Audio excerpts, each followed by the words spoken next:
Guyanese went to the polls on March 2nd, 2020, but waited for 5 months for the official result. Why? What happened? What lessons can we learn from what happened? Join us on Carib Nation for a chat about Guyana's elections and lessons learned. Up next on Carib Nation.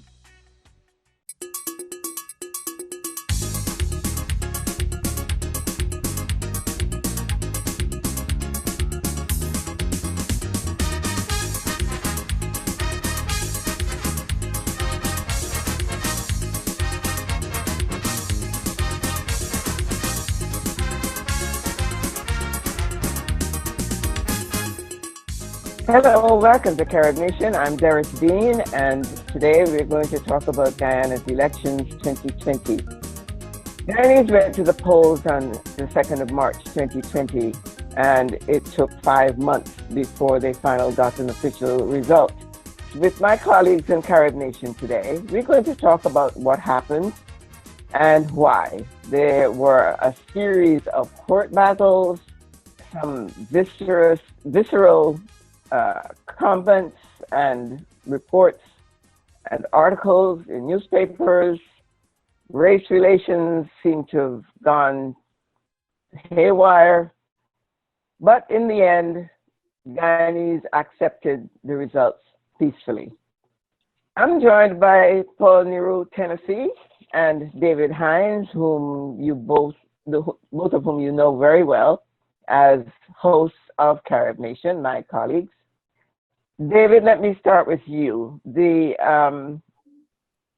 APNU AFC government that was in power are the ones who administered the elections. And immediately after the election polls closed, the counting started, and within a day or two, we then heard that there was going to be a recount. What happened immediately after the election?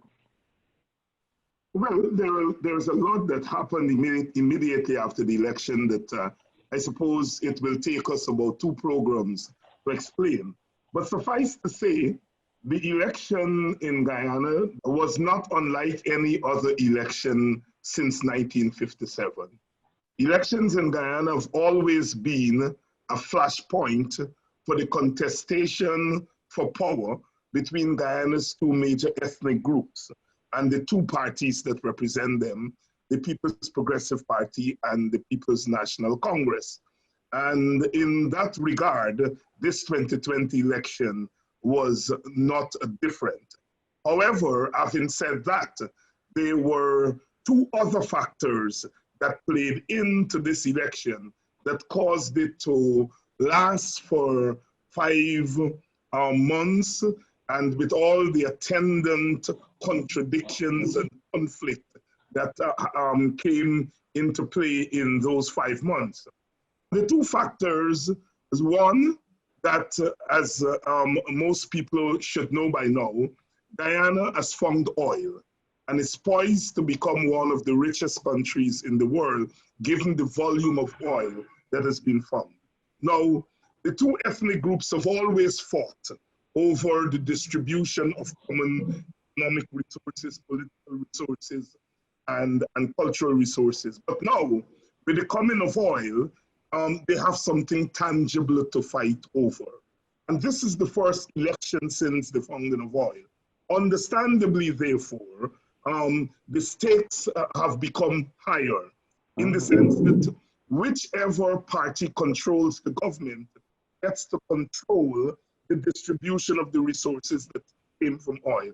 And so they dubbed this election the mother of all elections. And understandably, one could understand that neither party wanted the other to take over. And so therefore, what you had for the first time in Guyana's history is that the 2 parties, which have engaged in electoral fraud in their own way, end up in this election exposing one another in real time. The PPP first detected one of the returning officers at GCOM, the Elections Commission, mistabulating the votes, and they went to court. In the end, they decided to have a recount to determine whether, in fact, what the PPP was alleging is true. They went to the recount, and what the recount did was to unearth irregularities that the PPP itself was engaged in on election day and before election day. And so therefore, that is what the impasse was about in practical terms. The second factor, the second major factor that played into this election that was not there in any election since probably the 1960s was the role that has been played by external forces. As it turned out, the external forces, the American, Canadian, the British and the European countries, and later on the leadership of CARICOM along with the regional organization, they had decided that for whatever reason, the governing coalition should be gone. And so therefore there was a regime change that was engineered even before the election. I had never seen in my lifetime external forces become so involved in an election in the English-speaking Caribbean. They'd always been involved, but this time it was coordinated, it was intense, and so therefore we had geopolitics. And Guyana obviously is going to be important. With all that oil, American, the British, and the Europeans are never going to sit by and allow Guyana to determine its own destiny. They are going to determine who governs. The other factor in that scenario was that Guyana sits next to Venezuela. Venezuela is the flashpoint for regime change as far as America is concerned in terms of Latin America. Now here is Guyana with a whole set of oil sitting next to Venezuela. And so it is understandable that the Americans and the British are going to determine who governs in Guyana. And this is not the first time that has happened. In the 1960s, right?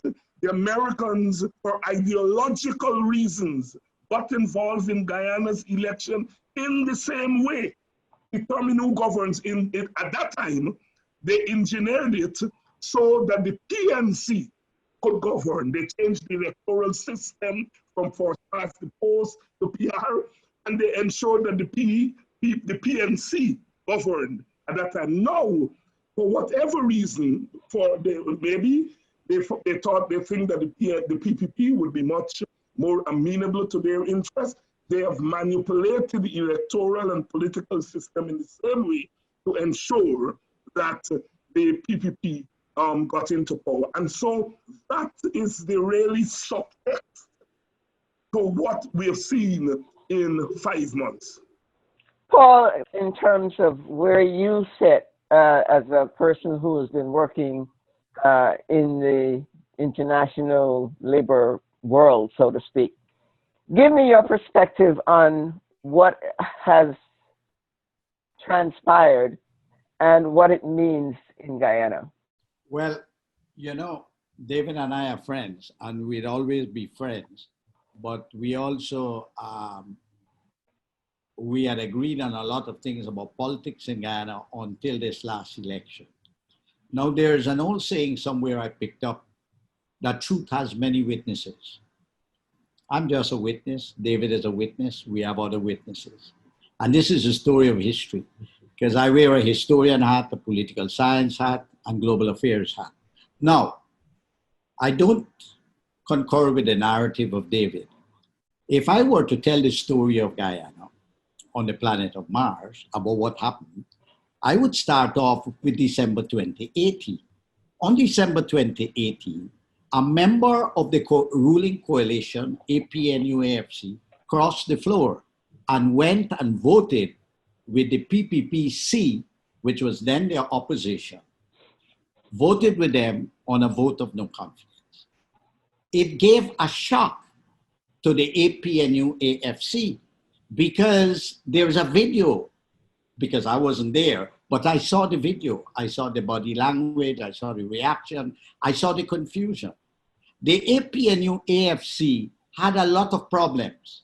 I did some listening interviews in 5 regions the year after they came to power. And people had become disillusioned with them.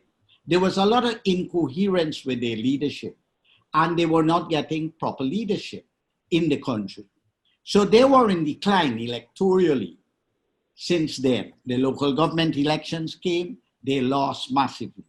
So what happened was that they could not deal with the fact that they did not keep their caucus. Because in parliamentary politics, one of the things you learn is that you have to keep happy your caucus. If you look at the British system, you could lose a government if people cross the floor.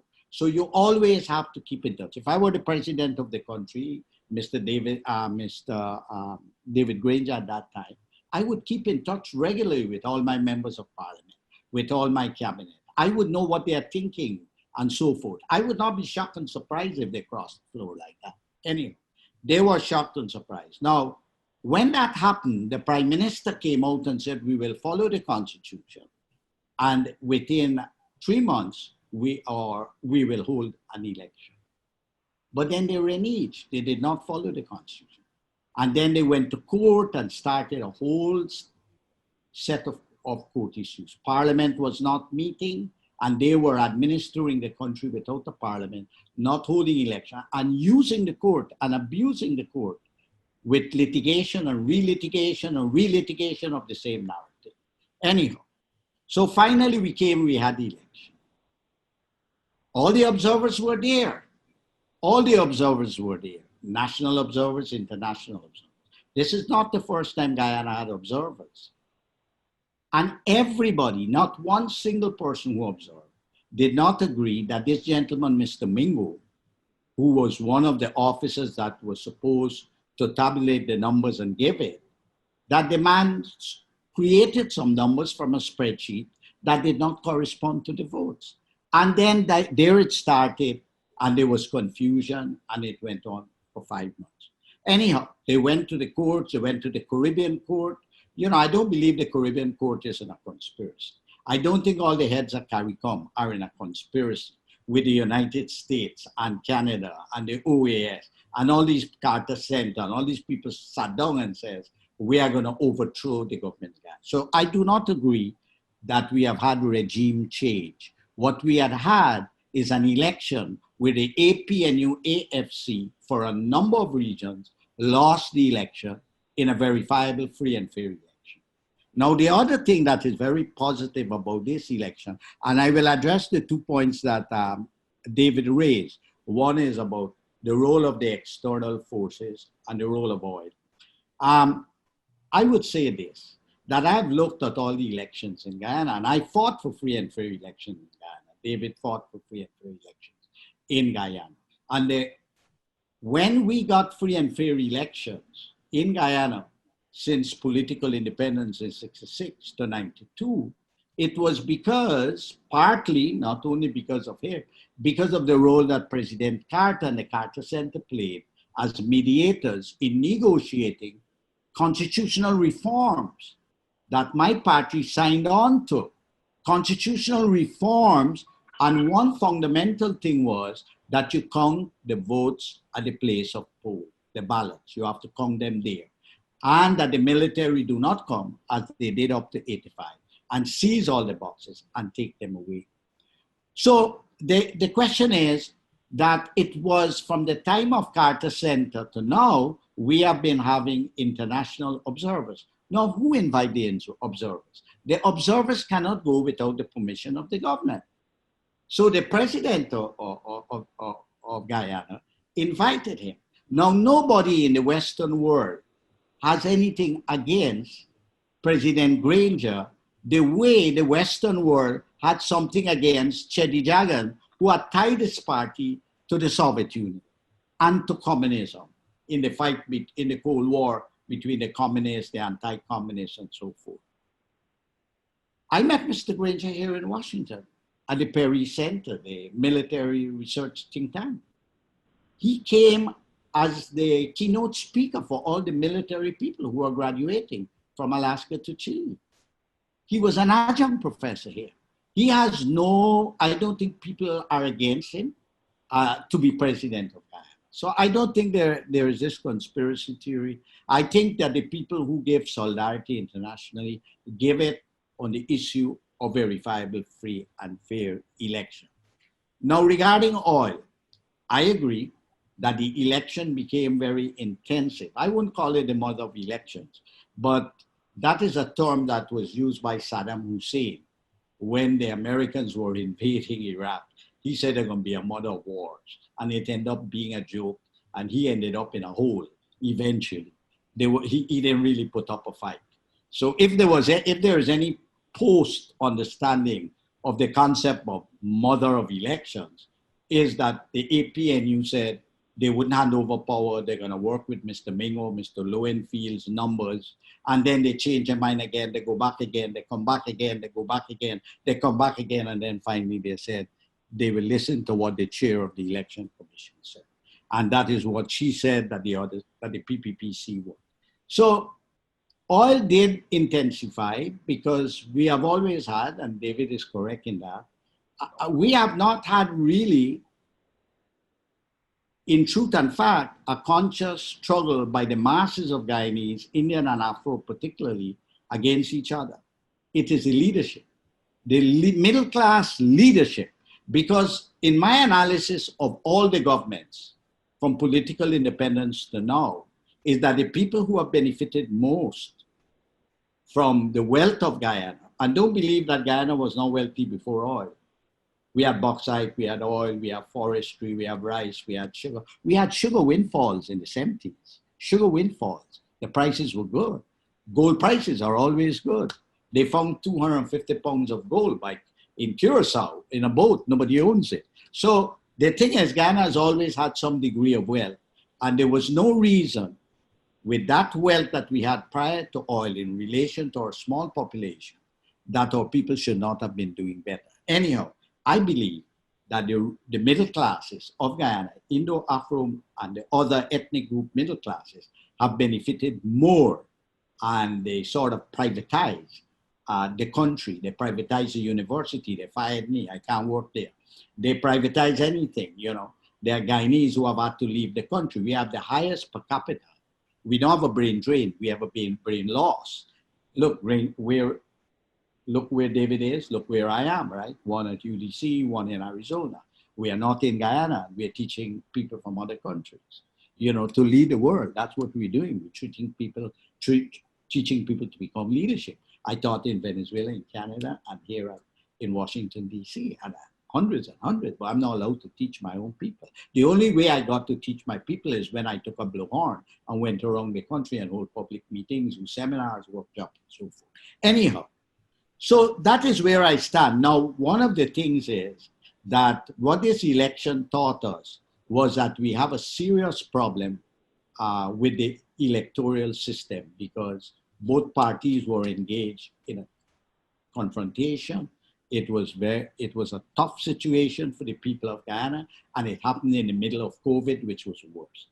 So there is no doubt that Guyana has to address that issue, and we have to have a system that is more independent of political parties. Number two, that problem of the electoral system and also the problem of ethnic competition and so forth and the role of the middle class has to be placed in a wider context of the Constitution of Guyana. In 1978, we had a referendum where we changed our constitution, different from the rest of the English-speaking Caribbean, where a man named Burnham decided that he wanted to become a pharaoh, and he invented a referendum, extended his life for 2 years. The referendum was totally fraudulent. Most of all the opposition boycotted, including David's political party, the Working People's Alliance, and he declared himself the winner and gave himself extraordinary powers. So we had a paramount leader in the country, executive president, and we had a paramount party ruling the country.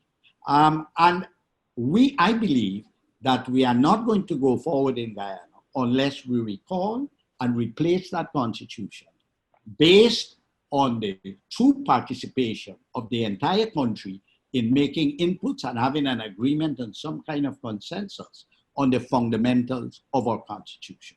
And within that, we should address the electorate. But also, we do have a race issue, and we have to deal with it. And it has to do with inclusivity. Each time one of the ethnic elite hegemonically rules the country, the other large sections of the population feel that they're marginalized, they're discriminated against, particularly the working people, the poor people. They are marginalized and they are discriminated against for both race reasons and class reasons. Both race reasons and class reasons. And that has to be addressed. Before we get to solutions, Paul, let's go back. I want to talk a little bit about the origin of the race issue. Okay. David, when we look back at the beginnings of slavery in the Caribbean generally, but specifically in Guyana, and we look at the importation of indentured workers, which were mostly Indians.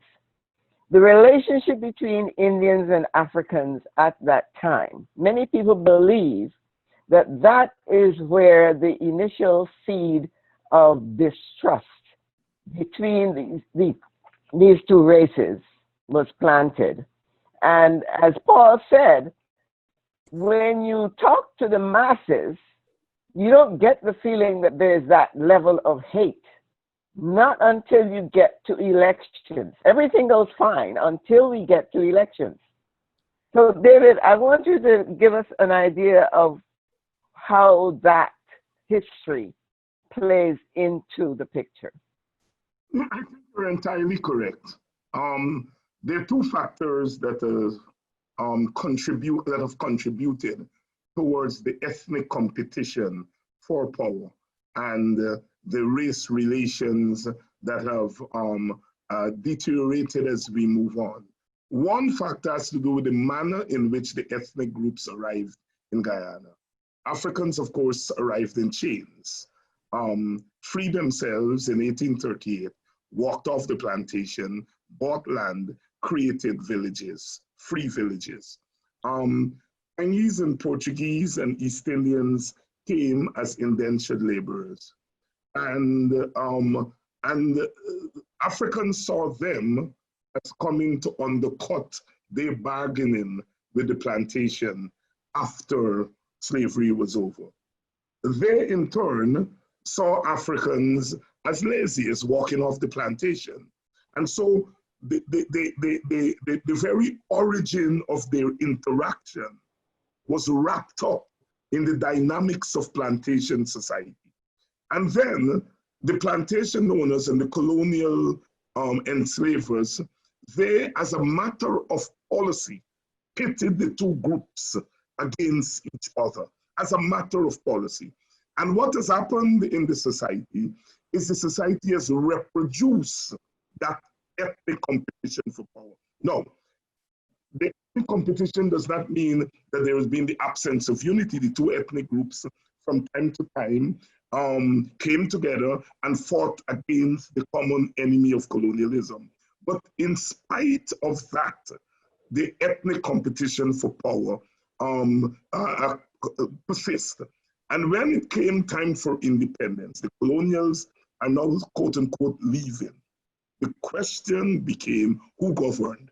Now, if you ask in England who governed, you're really asking which class governs. In Guyana, when you ask who governs, it's which ethnic group governed. And even before we got independence, the two ethnic groups fought a bitter ethnic civil war between 1961 and 1964. I disagree with Paul.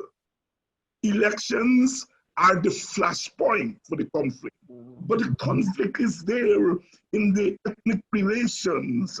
Now, people by necessity do things to survive. Now, if I have to buy food and Indian people are the only people selling food, I got to buy from them. All right.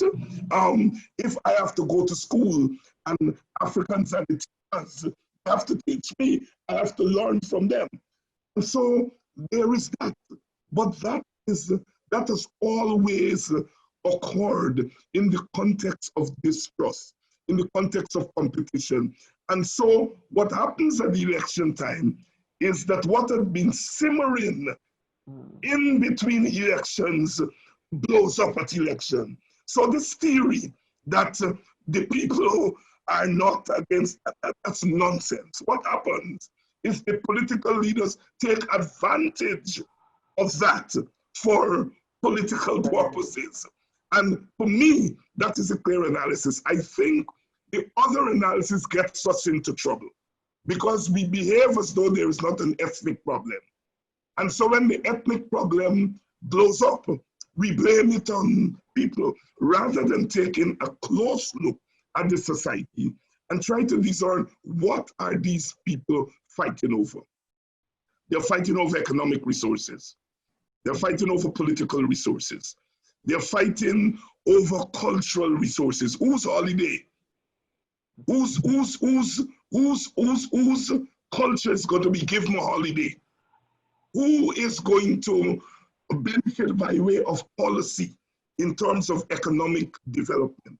What about the inequities that came from slavery through colonialism, the ethnic inequities? How are we going to correct them? Right? We have never really gotten down to dealing with those problems because I think we have diagnosed the problem in the sense that, oh, people get along very well and it's only the leaders. So if we do something to the brains of the leaders, we will solve the problem. All right. And I think that is what has gotten us in. I have a different look at the origin and evolution of the race issue in Guyana. Now, you have spoken of Guyana as about the race issue started with Africans, but Guyana is different from the rest of the Caribbean. Our original people, or indigenous people, are the Amerindians. So when I talk of Guyanese history, I start from there. When I led the Democratic Labor Movement, our headquarters was called Jasinski House. Jasinski was an Amerindian woman who in the 19th century found out that her daughters were enslaved. And she fought for 10 years in the courts to get her free. Now, so here what happened there. A lot of people, especially Black nationalists, and we have a big issue with Black nationalists and Indian nationalists on two extremes, the way they debate and they discuss this issue.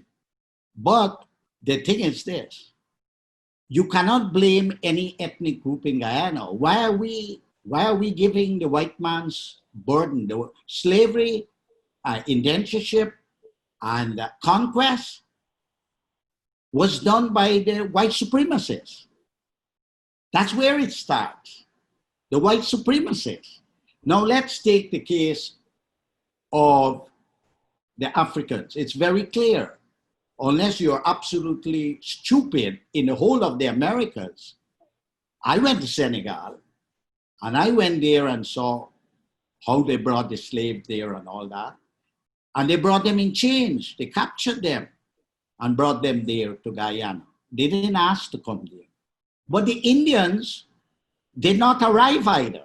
And I have an issue with middle-class Indians who speak of arrival day. They didn't arrive like you come with a plane and you arrive. I have documentation now, my cousin is doing the research in the National Archives, that my maternal great-great-grandparents came in 1859. They didn't come, they were push factors. They were told that they're going to displace Demerara. They were poor people. They were people very marginalized in India. They were not kings and queens. And they were manipulated by the British, who then ruled India, and by the Indo-Saxons. And they had people who profited, that pushed them to go to this place where they were going to be happy and all that. And they arrived with barely any clothes on their backs. They were very, very poor people. They didn't speak English. They don't know where they were. Some of them, when they whipped them and kept them on the plantation and put salt on their backs, they were swimming over, believing they're going back to India. And many of them when they had the option of going back to India for their ticket or get a piece of land to do near the plantation to do work for the white supremacists, they choose to go back to India. And most of them stayed. It took Mahatma Gandhi to go back to India and lobby in the Congress Party that Indians should not be sent overseas, because he had an experience in South Africa where they were discriminated against. Now, here what we have. We have a problem in Guyana is when we talk of Guyana, we have talked about the Amerindians, the Portuguese, the Chinese, the Indians, the whites, and so forth, and the mixed people. Okay. So we had one political party, the PNC, that dominated, and the PPP. Now, the PPP for many years keeps saying that they're Marxist-Leninists and the problem is class but not race. Of course, electorally, when you go to elections, both parties mobilize a race base as their base, their strongholds, okay? But in the case of the PNC, when we got elections, what you have to understand is that numerically, the Afro-Guyanese were a minority. And even on the system of first past the poll, the possibilities of coming to political office was nil. And so there was a ceiling on the head of Afro-Guyanese. They could not aspire to probably become the prime minister of the country. And Burnham was very conscious of this. And in 1957, after the party was split, after the invasion in 53, the party was split, and he went to the election in 57, he saw that he could not win an election. And so he decided to, and he had a lot of Indians with him. He had Jainarayan Singh, he had Dr. Hanmon, Dr. Lachman Singh, and all these people. He embraced the colored people, the high class Afro-Guyanese, the people who look like you, more clear skin, not as dark as David and I. And these people were a highfalutin group of people, very conservative, like we had some Indo-Saxons too in Guyana, like the Lahus and so, who were very conservative. So these folks now merged, and Burnham realized that the only way he could get to power is if there was a change of the constitution and we could have a different electoral system. But even then, he couldn't win an election because Indians had about 2% more. So we had first past the poll system. So another party emerged, led by a Portuguese named Peter de Geer. And Peter de Geer was a white guy. Well, you know, he's Portuguese. But in Guyana context, the British never considered the Portuguese white. They say they come from Madeira, you know, or like they were not white anyhow. So you had the Portuguese and the Indian upper middle class and the black upper middle class and the Portuguese and the Chinese they supported de Geer. And also the Amerindians, because the Catholic Church, the missionaries, the Catholic Church had played a very important role in educating the Amerindians and had influence. So Amerindians, you know, Peter de Geer was easily sold, the whole thing of anti-communism and so forth. So the Portuguese leader and the Afro-Guyanese leader came together and they participated in a lot of militant activities in order to call general strikes, riots, this, that, and the other, and violence. And created a situation, and they were, as David said, it documented, they were supported by external forces. Because Jagan was considered a communist linked to Cuba and the Soviet Union, and the Cold War was on. So they got to elections of 64, and they combined in a coalition and won the elections. But then after the 64 elections, the coalition disintegrated. And by the time they came to the 68 election, Burnham was left alone. And he could not win an election by numbers, even with proportional representation, because the Afro-Guyanese did not have the numbers. So what he decided was to rig the elections. So he rigged it in 68. We got on to 1970. And let me tell you a story. Burnham decided now that he was going to invoke ethnic nationalism. And he has a guy named Daly wrote a book, From the Berbice Rebellion to the Cooperative Republic, in which he took a hero of the Berbice Rebellion in 1763 named Coffee and imposed the personality of Burnham on him. and argued that there was a continuity from the Bourbonese Rebellion to independence. You know, in 1966, I was living in Regent Street. I went to see the flag raised and was walking across with a crowd. And the remarks and so which were made there was definitely who on top. When the Indians there, Indian on top. When the African there, African on top. So we had a situation where Bonham's wife, who became a vice president, I have her speech, I have a lot of documents on these people, addressed the WRSF. And you know how she explained Guyanese history? She said the Amerindians used to catch runaway slaves. The Indians came and took away the Afro-Guyanese jobs. The Portuguese and the Chinese opened shops to exploit the Afro-Guyanese. Look, old VC Board, in the 1980s, when I led my movement, I launched a campaign, Free and Fair Election. I was General Secretary of the Caribbean Workers' Council. Island hopped 25 islands of the Caribbean. I knew every single prime minister in the Caribbean, had access to them, met them regularly. And Mr. Board, his union was part of my organization. I got elected General Secretary of the CWC in Antigua and Barbuda. And he and I had good relations. I got him to give me a building to open a labor school there and so forth.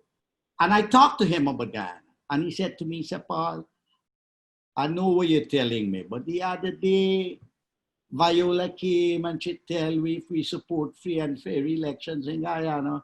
That's how he used to talk. Them Indian people gonna go up on top and dominate the black people. So this was not just inside Guyana. This rose to the highest level. So the PPP, on the other hand, will not address the race issue, and they're talking about Marxism, Leninism. But when it comes to election time, you have to be a fool not to see that both traditional parties are based on their ethnic strongholds that they have. That's where the base is. And anybody who challenges either or both, and I did that, David Parties did that, you get licks from both sides. You get licks from both sides. So the thing is this, where do we go from here? I'm a nationalist, and I'm strong on this. I'm a nationalist, a Democrat, and yeah. Before we get to the narrative on the evolution of the race issue and how we should address it. But what I agree with David with is that we have to address it. We have to address it yesterday. We have to address it today, and we have to address it tomorrow. And we have to do it. And we have to put our heads together, because with all the oil and all the wealth, that inter-ethnic conflict can implode and destroy Guyana. David, in terms of the constitutional change, the court system, and the rule of law, so to speak, in Guyana, those are three issues that came up as a result of this election also. The fact that people, and Paul has addressed that, the fact that people have abused the courts, the Caribbean Court of Justice, the Guyanese local courts. But again, we have to go back to what our history tells us.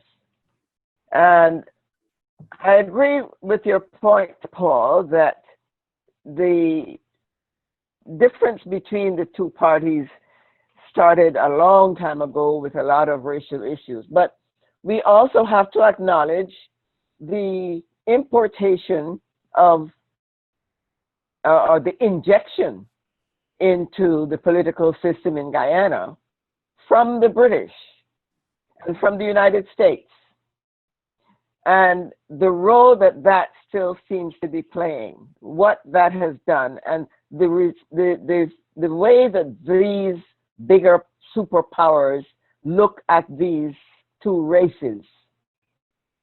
And I want you to look at that and tell me, David, how do we change that at this point? What role has that continued to play?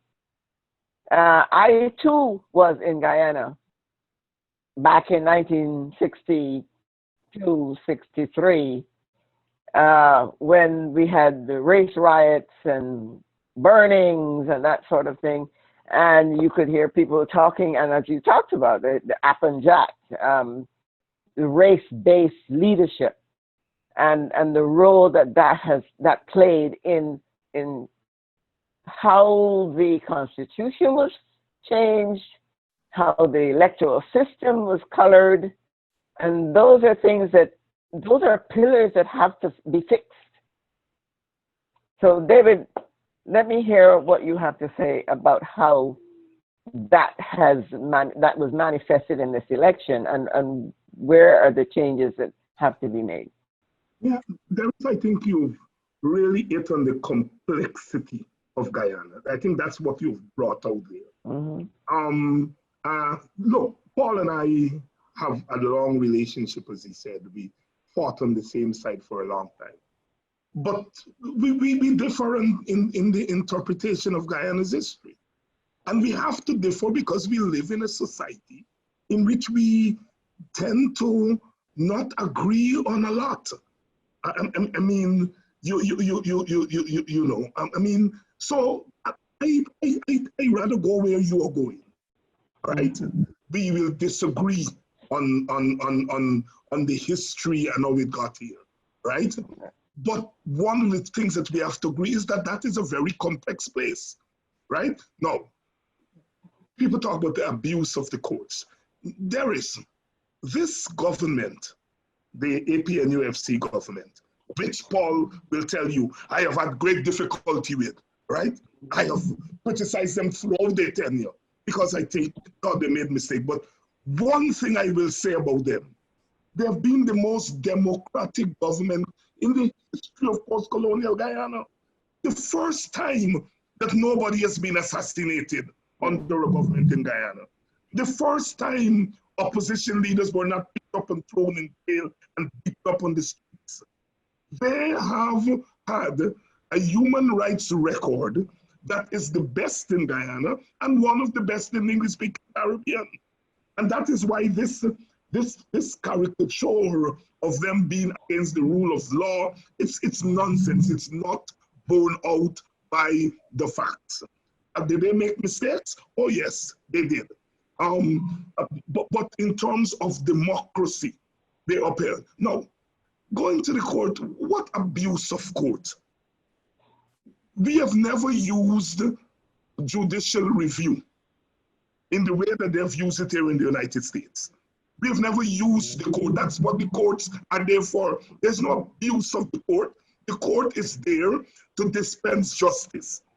And every organization and individual has a right to go to the court. I don't want anybody to tell me if I am going to the court for justice for me, David Hines, that I'm abusing the court. So that nonsense of abusing the court has to be thrown out. The courts are there, and both parties use the courts to determine it. When one wins, the other one feels. So I just wanted to get that out of the way. There is, I think, if Guyana is going to move forward, we've got to first deal with the existential problem of race. Mm-hmm. Everyone is saying we've had a peaceful transition of power. Peaceful. One side has decided, I am holding my dogs, all right, for strategic reasons for now. And the other side is seeing that as weakness. And in the first week, it's galloping, it's knocking off this one, knocking off that one, knocking off that one. It's provoking the other side. That's what the other side baited them into doing. We're not going to make trouble. We're going to allow you to do, knowing fully well that you are going to do what they all do when they get in power. And so when our side rises up, we can say you provoked us. That's what's happening in Guyana. And for heavens, I can't understand why civil society people don't understand. I know the politicians will never understand it. But for neither of those two ethnic groups will allow the other one to cover. They will stay off the streets for a couple of weeks, you know, but don't be fooled by that, All right? No, we've got to deal with the ethnic problem. We've got to sit down as leaders in politics and out of politics and decide elections or no elections. We've got to live in this country and we've got to live in peace. Once you talk about free and fair elections, you're offending the one that loses. Elections have not solved Guyana problem. We have had elections after elections. And yet, what we did in this election here is pretend that one side agrees to free and fair election, and the other side are Democrats. They're not going to free and fair elections. I think all Guyanese as human beings agree to fair election. But fair elections in Guyana must mean fairness and justice for all ethnic groups. If you talk about elections outside of that context, you're being disingenuous. And so at the bottom of all of the problems is that ethnic problem. I want to say that we have to recall and replace the Constitution. Number one. Number two, among the things that we have to deal with the Constitution is local government. I strongly believe in local government. I want to see education and security decentralized more and more within a new constitution to local government, but the people have to be trained and empowered. I have done interviews with a lot of the local government councils in various areas, geographical areas of the country. They have nothing to do. They're being elected, they sit there, they have no budget, they have nothing to do, and they have to address the real issues that affect people. We also need in all the policies of Guyana, what must permeate is inclusivity, but not only race, but also class. Because in all the governments we have had, the people who have had the least are the poor people, the working people, the grassroots people. So that has to be done. Do you know, it's a very sad thing that in our country, a lot of people don't know our national anthem. They don't know the words of our national anthem. We have not been developing because of these people who are ethnically polarized and they have their narratives. They have not been promoting Guyanese nationalism. And our people do not even know the national anthem. They don't even know the national anthem. So we have a lot of work to do, a lot of education, literacy about nationalism, Guyanese nationalism. So those are some of the points, but I have quite a other points, but we are at the end of the program. But I say, I do not believe in a dictatorship. Whatever we have to deal with has to be done within a democratic framework, where the fundamental rights of people, of expression, organization, their human rights, their civil rights are being respected. I will oppose any dictatorship in Guyana, regardless of what form it takes. Any dictatorship. I fought a dictatorship above and one below for nearly a decade. So what I'm saying is that it is more than just the ethnic question. It's also a class question.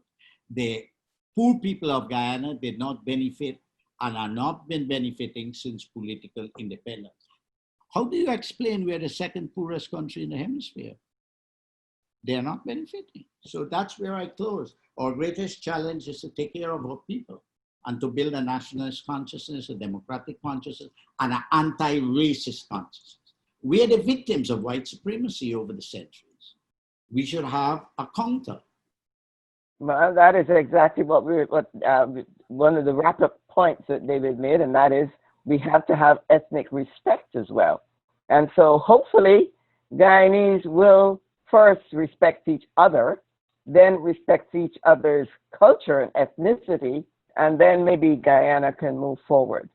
And with that, I will say thank you both. Thank you. For a very spirited discussion, and thanks to you for watching us on Carib Nation. Until next time, I'm Doris Dean, and remember, our motto is one people, one culture, one Caribbean, one nation.